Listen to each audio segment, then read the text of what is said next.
Hello students and welcome back to our very own channel Gyani Academy. मैं हूं नमन अग्रवाल, आप सभी का फेवरेट फैकल्टी, और आ चुका हूं आप सभी के सामने एक बार फिर से एक और नए लुक के साथ, एक और नए चैप्टर के पार्ट के साथ। तो आज अपन देखने वाले हैं आपके सीएमए फाउंडेशन के पेपर नंबर 1 बिजनेस कम्युनिकेशन के चैप्टर नंबर 7 का ये है पार्ट नंबर 5, जहां आज अपन डिस्कस करने वाले हैं वो टॉपिक जो इस वक्त आपको दिख रहा है आप सभी के स्क्रीन के ऊपर, जो कि है एनहेंसमेंट ऑफ राइटिंग स्किल्स के बारे में। तो बिना किसी देरी के शुरू करते हैं अपना काम।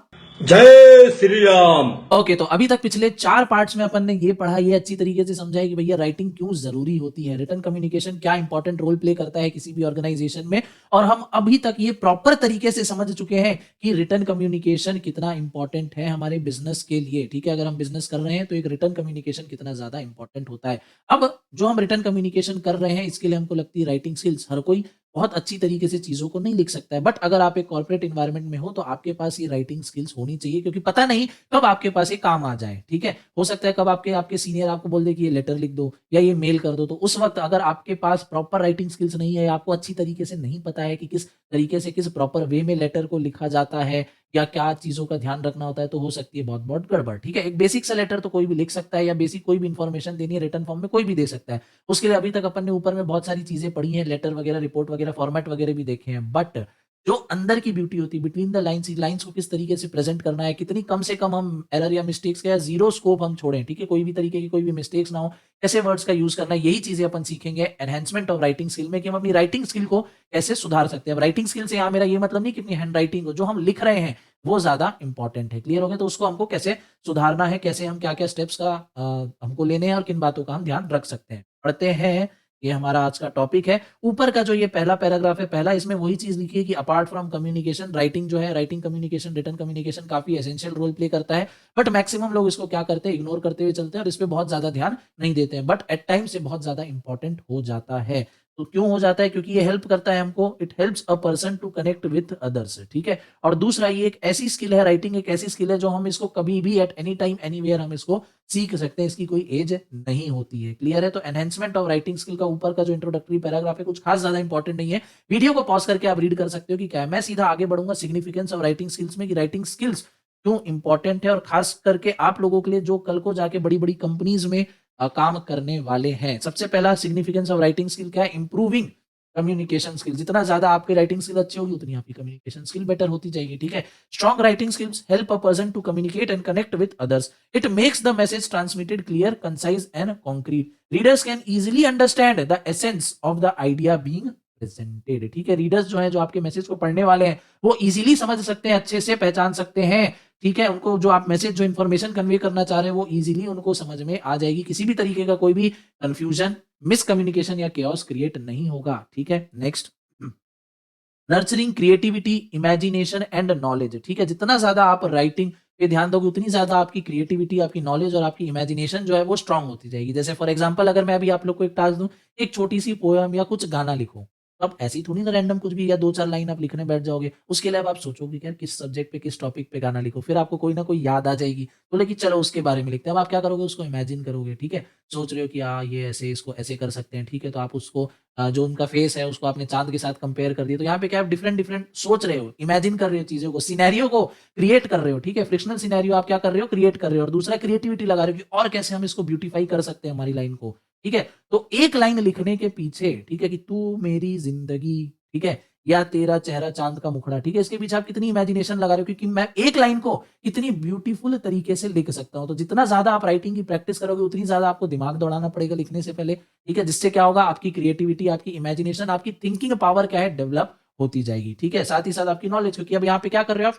रेफरेंस ले रहे हो कि तुम्हारा जो फेस है चांद की तरह ग्लो करता है। वैसे ही आप वेरियस वेरियस और रेफरेंस ले सकते हो। जैसे अगर आपको किसी को, सामने वाले को बहुत स्ट्रॉन्ग और बोल्ड दिखाना है, ठीक है, तो आप उसको मान लो शेर से एसोसिएट कर दिए, पहाड़ पत्थर से उसको एसोसिएट उनको कर दिए। ठीक है, अगर दिखाना है कि सामने वाला बहुत ही कूल, काम, कंपोज है, ठीक है, तो उसको दिखा दिए कि भैया एक ठहरी हुई नदी के जैसी, या पॉन्ड में जो पानी है उसके जैसे आप काम, कंपोज, कूल हो। ठीक है, इस तरीके से। तो यहाँ क्या आपकी नॉलेज बढ़ती है, आप डिफरेंट डिफरेंट रेफरेंसेस की तरफ ढूंढते हो, क्रिएटिविटी, इमेजिनेशन लगाते हो, तो इससे क्या होता है? ये सारे आपके फायदे हो जाते हैं, और साथ ही साथ जो आपकी राइटिंग स्किल्स है वो भी इंप्रूव हो जाती है।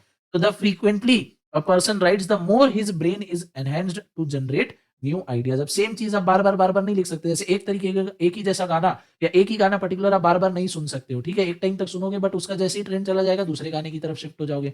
सेम वही चीज यहाँ पे राइटिंग में बोला कि एक ही जैसी सेम चीज आप नहीं लिख सकते, आपको अलग अलग डिफरेंट डिफरेंट चीजें ट्राई करनी पड़ेगी, और जब आप डिफरेंट डिफरेंट चीजें ट्राई करोगे आपकी नॉलेज इंप्रूव होगी, क्रिएटिविटी इमेजिनेशन इंप्रूव होगी। Next is problem solving skill. अब जब आपकी क्रिएटिविटी, इमेजिनेशन, थिंकिंग पावर, जो कैपेसिटी है वो इंप्रूव हो चुकी है, तो बट ऑब्वियस सी बात की जो भी प्रॉब्लम आपके सामने आएगी आपके पास एक क्रिएटिव एंगल अलग से होगा आपके पीयर्स के कंपैरिजन में, जिससे आप उस प्रॉब्लम को बड़ी इजीली सॉल्व कर पाओगे। It leads to the clarity of thought and thereby improving problem solving skill. ठीक है, आपके पास वो क्लैरिटी ऑफ थॉट आ जाएगी। क्यों? क्योंकि अब जो आपकी इमेजिनेशन पावर है, जो आपकी क्रिएटिविटी स्किल्स है, वो आपके बाकी के कलीग से ऊपर है, तो आप किसी भी प्रॉब्लम को प्रॉपर तरीके से सॉल्व कर पाओगे। Next is targeting a large audience. जब भी हमको भैया रिटर्न कम्युनिकेशन देना है, एक बार लेटर लिखा, 50 लोगों को मेल कर दिया, 50 लोगों को भेज दिया, एक बार इंस्टाग्राम में पोस्ट डाला, लाखों हजारों लोगों ने उसको एक बार में देख लिया। तो ये क्या है? टारगेट ऑडियंस है, लार्ज जो ऑडियंस हम तक उनको पहुंचना है, हमको उन तक पहुंचना है, तो बहुत ही आसानी से हम पहुंच सकते हैं। Writing enables a person to make its idea reach a large number of people. If carefully planned, designed and written, the information the intended readers get the idea directed to them in a complete manner. Last point है अपना demanding skill in today's world. Writing की जो skill है भैया बहुत ज्यादा demand में आजकल के वर्ल्ड में। क्यों? एक एंगल आपको दे देता हूँ, बाकी और भी बहुत सारे एस्पेक्ट है। जैसे एक जो इंडस्ट्री है बहुत ज्यादा मूव पे, क्या है? Digital marketing. अब डिजिटल मार्केटिंग क्या है? हम मार्केट कर रहे हैं अपने प्रोडक्ट्स को, अपनी सर्विसेज को थ्रू डिजिटल प्लेटफॉर्म्स। ठीक है, यूट्यूब पे, इंस्टाग्राम वगैरह पे हम अपने जो मार्केटिंग कर रहे हैं अपने प्रोडक्ट्स या सर्विसेज की, अब वहां पे आपको एड क्रिएट करना है। ठीक है, अब एड आपको लिखना तो उसमें कुछ पड़ेगा, टैगलाइन है, कुछ क्रिएटिव आपको सोचना पड़ेगा, तब जाके वो लोगों के बीच में क्लिक होगा, फंसेगा, और वो आपको आपके ऑर्गेनाइजेशन के प्रोडक्ट को सेल करवाएगा और ग्रोथ तक पहुंचाएगा। फिर कैप्शंस कैसे लिखना है, उसका भी प्रॉपर तरीका होता है। कई लोग बहुत अच्छे होते हैं कैप्शंस, बड़े-बड़े अच्छे-अच्छे पैराग्राफ, क्योंकि ये भी स्किल्स है आजकल के समय में। लगता है अरे कैप्शन क्या ऐसे ही है नॉर्मल, बट ऐसे नॉर्मल नहीं है। ठीक है, जब भी आप खुद भी कभी फोटोज वगैरह पोस्ट करते होगे तो कैप्शन लिखने के लिए सोचना पड़ता होगा, यार क्या लिखूं, फिर गूगल करते होगे, वहां से कॉपी पेस्ट वहां पे आपने डाल दिया। तो कैप्शन लिखना, एक प्रॉपर एडवर्ट क्रिएट करना, ये भी क्या है आजकल बहुत ही ज्यादा इंपॉर्टेंट हो रखा है। तो ये जो राइटिंग स्किल है काफी ज्यादा डिमांड में। पैराग्राफ लिखना, आर्टिकल लिखना, और खास करके अगर अपन देखें न्यूज वाले में, तो बुलेटिन्स आपको लिखने, आर्टिकल्स लिखने, लंबे लंबे रिसर्च रिपोर्ट अगर आपको पब्लिश करनी है, तो उसके लिए प्रॉपर राइटिंग स्किल का होना इज अ मस्ट। ठीक है, having a good writing skill is one of the top attributes an employer looks for in the job in today's evolving period. So this might act as an income generator for a person. ये क्या है? आपके लिए एक income generator का काम कर सकता है, या साइड इनकम भी आप यहाँ से ला सकते हो। अगर आप राइटिंग में बढ़िया हो, अगर आप पोएम्स लिख सकते हो बढ़िया बढ़िया, ठीक है, तो कोई आपके पास आ गया, भाई एक रोमांटिक पोएम लिख के दे दो, तो आप बोलो 5,000 रुपए दो और मैं आपको पोएम लिख के दे देता हूँ। कस्टमाइज पोएम बना सकते हैं अपन, इस तरीके से भी कुछ कर सकते हैं। ठीक है, काफी फ्रीलांसिंग वेबसाइट्स भी अवेलेबल है। नेक्स्ट अपन आगे बढ़ते हैं अपने अगले टॉपिक पे, that is enhancement of writing skill. अब राइटिंग स्किल क्यों जरूरी है, क्या क्या काम है, ये अपन समझ लिया। अब इसको इंप्रूव कैसे करें? सबसे पहले ऑर्गेनाइजिंग द थॉट। जिस बारे में हमको लिखना है, जो भी हमारा टॉपिक है, ठीक है, उसके बारे में सबसे पहले प्लानिंग करो, प्रॉपर चीजों को ऑर्गेनाइज करो, स्ट्रक्चर करो। जैसे क्या, मैं जो आपको लेक्चर्स दे रहा हूँ वो भी क्या है? प्रॉपर स्ट्रक्चर्ड फॉर्म में। सबसे पहले आता है इंट्रोडक्शन, जहां मैं आपको वेलकम करता हूँ, बताता हूँ कि आज अपन क्या पढ़ने वाले हैं। दूसरा पार्ट आप ले लो, जहां अपन कंटेंट को डिस्कस कर रहे हैं कि ये टॉपिक्स हैं, ये मैं आपको एक्सप्लेन करता चलता हूँ। Third part is the outro part, जहां मैं आपको बताता हूँ कि भाई अब अगला कौन सा टॉपिक आने वाला है और आपको क्या करके रखना है। क्या करना है? चैनल सब्सक्राइब करना और वीडियो को लाइक करना है। ठीक है, तो ये क्या है? अपने थॉट को, अपने काम को ऑर्गेनाइज करना। ठीक है, अब आप लिखने वाले हो, तो जैसे अगर मैंने आपको बोला कि आपको एक गाना लिखना है अपनी क्रश के लिए, ठीक है, अगर आपको उसको प्रपोज करना है, तो ऐसे ही नहीं ना कुछ भी कहीं भी लाइन, आप उसको प्रॉपर स्ट्रक्चर्ड फ्लो में उसको अरेंज करोगे। ठीक है, एक उसका हुक वाला पार्ट क्रिएट करोगे, फिर एक वर्स लिखोगे। ठीक है, तो उसको प्रॉपर पहले अरेंज करना सीखो।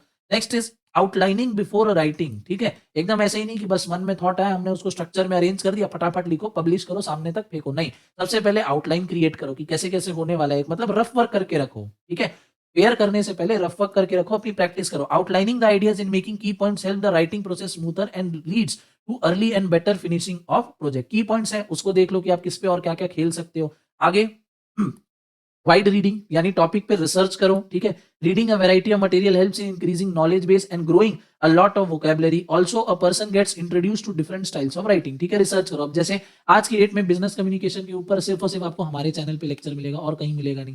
पर धीरे धीरे जैसे ही अपना जो जनवरी 23 वाला टाइम है वो चल देगा, तो धीरे धीरे न्यू कोर्स के लिए बाकी जो चैनल्स है उनके भी ऊपर आपको ये वीडियोस देखने को मिलेगी। उसके पहले उन लोग क्या करेंगे? रिसर्च करेंगे, देखेंगे कि बाकी लोगों ने कोई वीडियो डाली है क्या, कैसा है, किस तरीके से एक्सप्लेन कर रहे हैं, क्या एग्जांपल दे रहे हैं। तो इससे क्या होगा? वो अपनी रिसर्च करेंगे और ट्राई करेंगे कि और ज्यादा बेटर हम कंटेंट देने की कोशिश करें। बाकी लोग अब रेफरेंस के लिए किसकी वीडियो उठाएंगे? सभी को पता है मेरी, क्योंकि किसी के पास अभी भी किसी भी चैनल पे कोई भी बिजनेस कम्युनिकेशन का लेक्चर नहीं है, तो वो यहाँ से रेफरेंस लेंगे, देखेंगे कि मैं कैसे बता रहा हूँ, क्या पढ़ा रहा हूँ, क्या टॉपिक्स है। अगर उनको भी कोई डाउट होगा तो वो भी यहाँ से क्लियर हो जाएगा, ठीक है। तो सब हर कोई ऐसा करता है, तो रिसर्च हमको करनी चाहिए, वाइड रीडिंग हमको लेनी चाहिए। इससे हमको बाकी लोगों का भी आइडिया लगता है कि मार्केट में किस तरीके की चीजें चल रही हैं, किस तरीके से किन चीजों को किया जाता है, ठीक है। Next, use simple words and phrases. हमको कभी भी jargons, difficult, complex, technical words हमको कभी भी नहीं लिखने चाहिए, अवॉइड करना चाहिए, ठीक है। हाँ, अगर कोई सिचुएशन डिमांड करे तब हमको यूज करना है, जब हमारी मजबूरी है तब यूज कर सकते हो। बट इन जनरल अगर आप नॉर्मल ऑडियंस को कम्युनिकेट कर रहे हो तो बहुत ज्यादा आपको ऐसे क्या शशि थरूर नहीं बनना है, ठीक है। नॉर्मल सिंपल लैंग्वेज में आपको आपकी बात पहुंचानी है। Next is practice. फ्रीक्वेंटली आप राइट करते रहे, प्रैक्टिस करते रहे, इससे आपका काम क्या होगा, इजी हो जाएगा। आपकी जो मिस्टेक्स हैं वो धीरे धीरे धीरे धीरे कम होती जाएगी और आपकी स्किल्स और भी ज्यादा फाइन होती जाएगी। आगे, अवेयरनेस अबाउट द ऑडियंस। आपको पता होना चाहिए कि आप किन ऑडियंस को टारगेट कर रहे हो, उस हिसाब से आपको जो आपका कंटेंट है वो आपको अरेंज करना होगा, उस हिसाब से आपको आपका कंटेंट जो है वो प्रेजेंट करना होगा। Next is read before sending. अगर आपने लिख लिया है, पूरी प्रॉपर रिसर्च कर ली है, आपने सारा रफ वाला काम को अच्छे से ध्यान में रख के फेयर कर लिया, बट फिर भी अभी भी आपको पब्लिश नहीं करना है, एक बार उसको गो थ्रू करो कि क्या है, फिर से उसको रीड करो। हालांकि आपने ही वो चीज लिखी है, बट क्या करना है, आपको फिर से रीड करना है, क्योंकि हो सकता है गलती से कोई मिस्टेक उसमें आ गई हो सकता है आपने पंचुएशन मार्क इधर उधर कर दिया हो, कोई स्पेलिंग इधर उधर हो गई हो जिससे मीनिंग चेंज हो जा रहा हो, कोई वर्ड गलती से मिस हो गया हो लिखते लिखते। तो बिफोर पब्लिशिंग, लोगों तक पहुंचाने से पहले, लोगों को कम्युनिकेट करने से पहले क्या कर लो, उसको एक बार रीड कर लो, ठीक है। रीड बिफोर स्टैंडिंग, इससे रीड बिफोर सेंडिंग, इससे क्या होगा, जो भी मिस्टेक्स आपने की है वो आपको आइडेंटिफाई आप कर लोगे अच्छे से, उसको सुधार के एक नया ड्राफ्ट बना के आप उसको फिर पब्लिश कर सकते हो। Next is feedback on writing.